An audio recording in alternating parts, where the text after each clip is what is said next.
Get it! We got him! We got him! We got him! They got him! They got him! That's video of Dog the Bounty Hunter. He and his wife chasing down bad guys. He's about to join us via satellite, but before I talk with him, let me explain what he does. What does bounty hunting mean exactly? So let's say you get arrested. You get accused of whatever. Your trial is maybe next year. The judge doesn't consider you a threat to society, so he's not going to lock you up now before your trial unless he thinks you'll skip town and won't show up for your trial. So he makes you post bond. That means you pay the court, say, $100,000. You'll lose that if you don't show up for your trial. Most suspects don't actually pay that $100,000. Most pay just $10,000, 10%, because one of these businesses, you see them all around courthouses, they put up your bail money if you just give them 10% of it. And apparently most people do show up for their trials, or the bail bondsman would be out of business. Of course, some people don't show up, and that's when the bail bondsmen hire bounty hunters like Dog Chapman.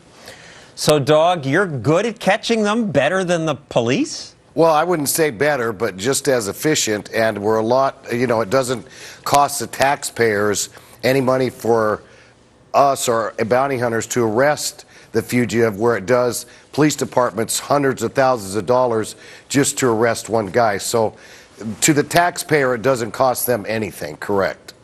And the police sometimes spend $100,000? Yeah, it's sometimes more than that. If a guy doesn't come out and SWAT shows up, it costs more than that. So it all depends on how long they chase him. If you're going to go into overtime, 8 hours is a day, plus anything over 8 is overtime. So it's, I think it's time and a half. So it costs hundreds of thousands of dollars to chase down one fugitive, the police department, where a bounty hunter, it doesn't cost the taxpayer anything. And the incentive we have, John, different than police. The police get paid no matter if they find the guy or not.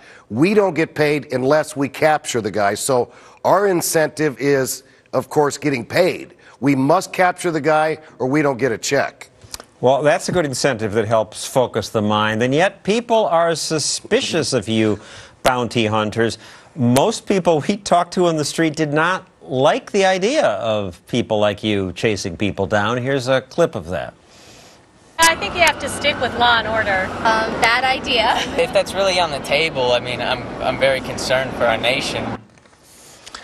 People say you guys use unethical tactics. Well, I don't, those people are obviously misinformed. So, I think 80% of people appreciate the fact that it doesn't cost them money. Now, if you lie to someone and tell them they get, a free ticket to the Bronco game, they show up and you arrest them. If you call that shady, then yes, we do that.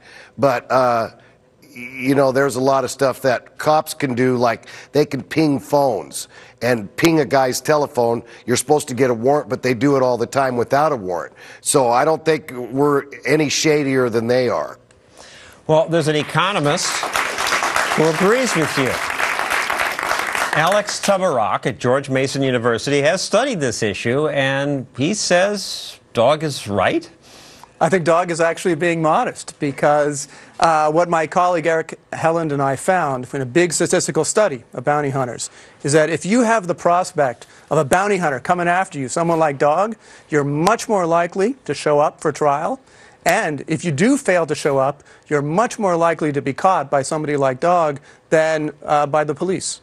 So two issues where incentives matter. That sometimes they just come in on their own because the bad guy knows that the bounty hunter is going to try harder than the cops? Absolutely. If you know that someone is going to be coming after you 24 hours a day, then you better show up. And in addition, the bounty hunters, the bail bondsmen, they'll phone you, they'll remind you, they'll keep an eye on you. They'll give you some incentives to show up. And Dog's wife says 97% of the time we catch the guy. And that's superior to the cops? Absolutely. So Dog and his wife and other bounty hunters, if they don't catch the guy, they're out that money. It's their kids not going to college if they don't catch the guy. So they have big incentives to put in the hard legwork that often the police do not. And Dog, you take risks to do this. You have a hit cable television show. We see some of that. You ever get shot or injured? You know, you'll do some risky, dangerous things if you have to feed your children. You know, you'll go through that door where you just say, you know, a little prayer and go through there where you may back off. You get paid anyway. I'm not going to die. I'm not going to get hurt. You know, so I think it's it all boils down to the money. And how good do you feel? We feel great when we take a criminal off the streets. We pat each other on the back. You know, that's a good thing that you do for the United States of America. We chase rapists, bank robbers, child abusers. You catch one of those guys like that, you feel good about putting someone away like that. Well, this is one more example of how business gets people to behave well, even with their customers who may be crooks. And Alex, you found that the crooks have relationships with bounty hunters? Yeah, absolutely. One thing you'll see about Dog's show is he's actually, once he's got them, he's very kind to the people he arrests. Well, he's on television. Well, you know, I wondered about this. So I went out with Dennis So. He's a bounty hunter in Baltimore.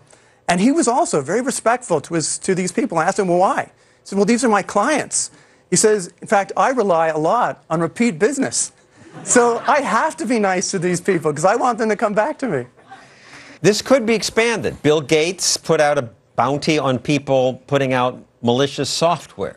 That's right. So Bill Gates put a bounty on people who write viruses because these could be people anywhere in the world.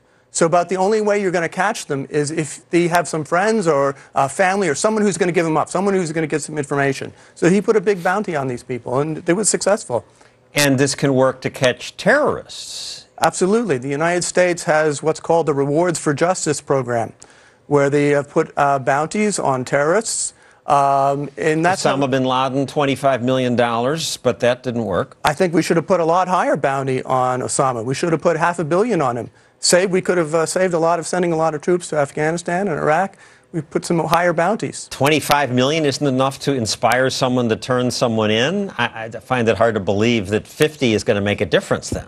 Well, you got to get as many people involved as possible. We did get Saddam Hussein's sons, Uday and Qusay, by putting a bounty out on them, and somebody gave them up, and that's how we caught them. $15 million each, and that's what brought them in. That's right. Dog, I'll give you the last word. Some places like Colorado, they want to abolish people like you. Well, Colorado last year brought it up to the legislature to take out bail bondsmen, and the courts wanted to post bail themselves. That's like making every attorney work for the courthouse. But let me tell you about the rewards. Money talks, bullcrap walks. People do things for money. Some guys will turn in their own mother, their own brother, their own sister for money, and that's the key of it, is the money. As far as clients and TV and you're nice to them, you feel sorry for these guys. You have that human compassion. Any cop that's been a cop all these years will tell you the same thing. Human nature takes over. You're after a human being that you must catch and then you must save. Well, thank you, Dog. I believe you are better at it. The private sector does everything better than the public sector. And Alex, please stick around. The audience has questions for you and some of the others on this show who defend the indefensible.